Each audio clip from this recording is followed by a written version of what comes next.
प्रिय विद्यार्थियों, आप सभी का कक्षा 8वीं हिंदी विषय में स्वागत है।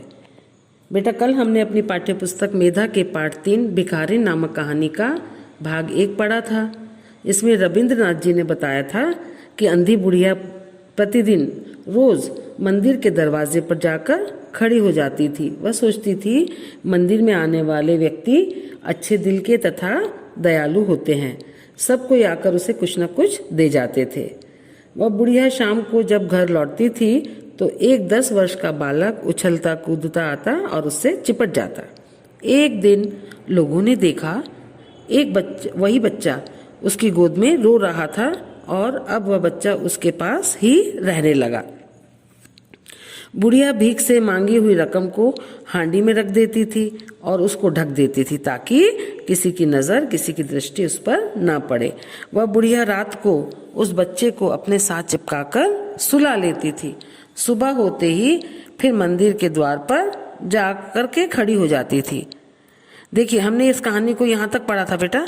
अब आगे क्या होता है हम पढ़ेंगे इस कहानी के भाग 2 में, पेज नंबर 21। उसके पास काफी रुपए हो गए थे, जिससे हांडी लगभग पूरी भर गई थी। उसको आशंका थी कि कोई उसको चुरा न ले। एक दिन संध्या समय अंधी ने वह हांडी उखाड़ी और अपने फटे हुए आंचल में छिपाकर सेठ बनारसी दास की कोठी पर जा पहुंची। काशी में सेठ बनारसी दास बहुत प्रसिद्ध थे। बच्चा बच्चा उनकी कोठी से परिचित था। बहुत बड़े देवभक्त और धर्मात्मा थे। देखिए, उस बुढ़िया को जितनी भी भीख मिलती थी तो वह इकट्ठे किए हुए पैसे वो कहाँ ला के रखती थी? हांडी में। हांडी माने मिट्टी के बर्तन में। उसको डर था कि कोई उसको चुरा न ले, तो एक दिन उसने क्या करा, उस हांडी को अपने फटे हुए पल्लू में छिपा लिया और सेठ बनारसी दास की कोठी पर पहुंच गई। बनारसी दास को सब लोग देवभक्त और धर्मात्मा के नाम से जानते थे कि बहुत अच्छे इंसान है। अंधी ने हांडी सेठ जी के आगे सरका दी और उसने डरते डरते कहा, सेठ जी इसे अपने पास जमा कर लीजिए, मैं अंधी अपाहिज कहाँ रखती फिरूंगी। सेठ जी ने हांडी की ओर देखकर कहा, इसमें क्या है?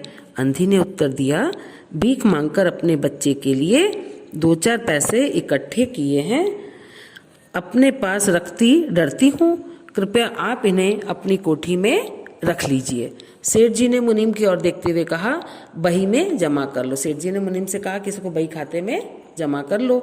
2 वर्ष बहुत सुख के साथ बीते। देखिए, 2 साल तो बहुत अच्छे से बीत गए, लेकिन उसके बाद क्या होता है, इसके पश्चात एक दिन लड़के को ज्वर ने आ दबोचा। ज्वर माने बुखार, उसको बहुत तेज बुखार आ गया। अंधी गिरती पड़ती सेठ जी की कोठी पर जा पहुंची। बोली, सेठ जी मेरी जमा पूंजी में से 10-5 रुपए मुझे मिल जाएं तो बड़ी कृपा हो। मेरा बच्चा मर रहा है, डॉक्टर को दिखाऊंगी। सेठ जी ने कठोर स्वर में कहा, कैसी जमा पूंजी, कैसे रुपए? मेरे पास किसी के रुपए जमा नहीं है। अरे, सेठ जी तो बदल गए। उन्होंने तो साफ मना कर दिया, मेरे पास कोई जमा पूंजी नहीं है, मेरे पास किसी का कोई रुपया नहीं है, मैं नहीं दूंगा।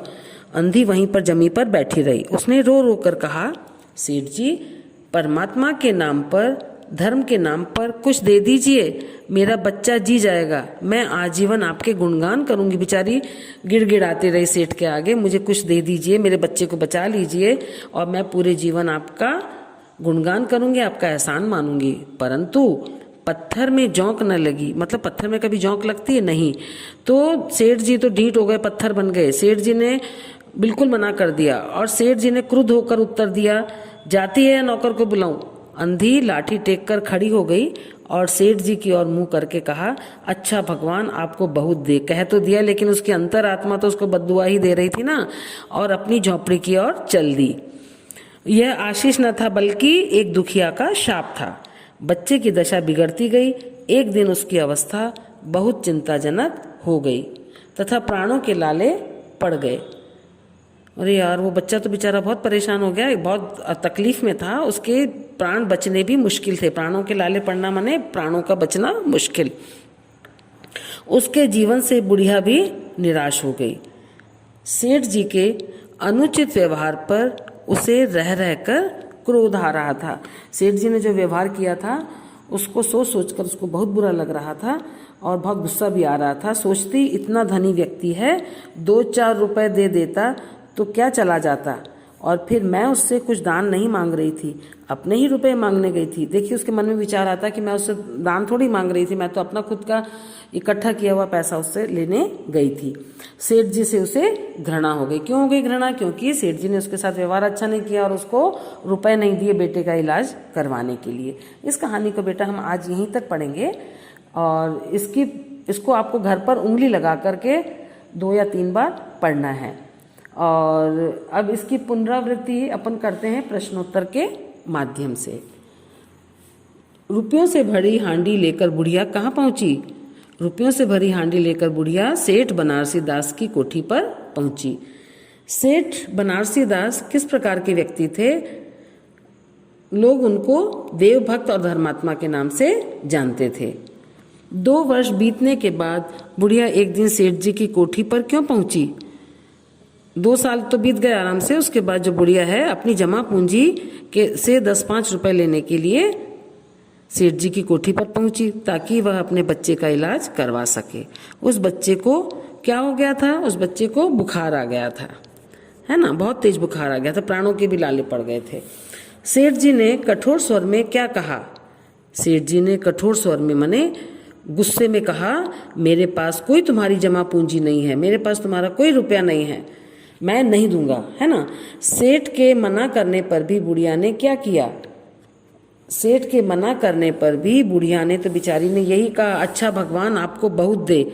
देखिए उसने तो दुआ तो दी, लेकिन अंतरात्मा से तो उसका शाप ही था वो एक तरह से। यह आशीष न था बल्कि एक शाप था। बुढ़िया को रह रहकर क्रोध क्यों आ रहा था? बुढ़िया को रह रहकर क्रोध, गुस्सा इसलिए आ रहा था क्योंकि सेठ जी ने उसके साथ अनुचित व्यवहार किया था, सही व्यवहार नहीं किया था। सेठ जी से उस बुढ़िया को घृणा क्यों हो गई थी? सेठ जी से उस बुढ़िया को घृणा इसलिए हो गई थी क्योंकि सेठ ने रुपए देने से मना कर दिया था और बच्चे की दशा चिंताजनक हो गई थी, प्राणों के भी लाले पड़ गए थे। वह बुढ़िया इस बात को सोचकर बहुत परेशान थी कि इस बच्चे का इलाज नहीं हो पाएगा और इसका जीवन समाप्त हो जाएगा। तो बेटा ये कहानी हमने यहाँ तक भाग 2 इसका पढ़ा है। कल हम भाग 3 पढ़ेंगे, उसे भी आप घर से अपने पढ़ेंगे, और ताकि अपन जब कल पढ़ेंगे तो आपको बहुत अच्छे से समझ में आएगा। और इस भाग 1 से आपको भाग 2 से आपको 5 या 7 प्रश्न बनाने हैं और उनके उत्तर लिखने हैं। आज की कक्षा हमारी यहीं समाप्त होती है। धन्यवाद।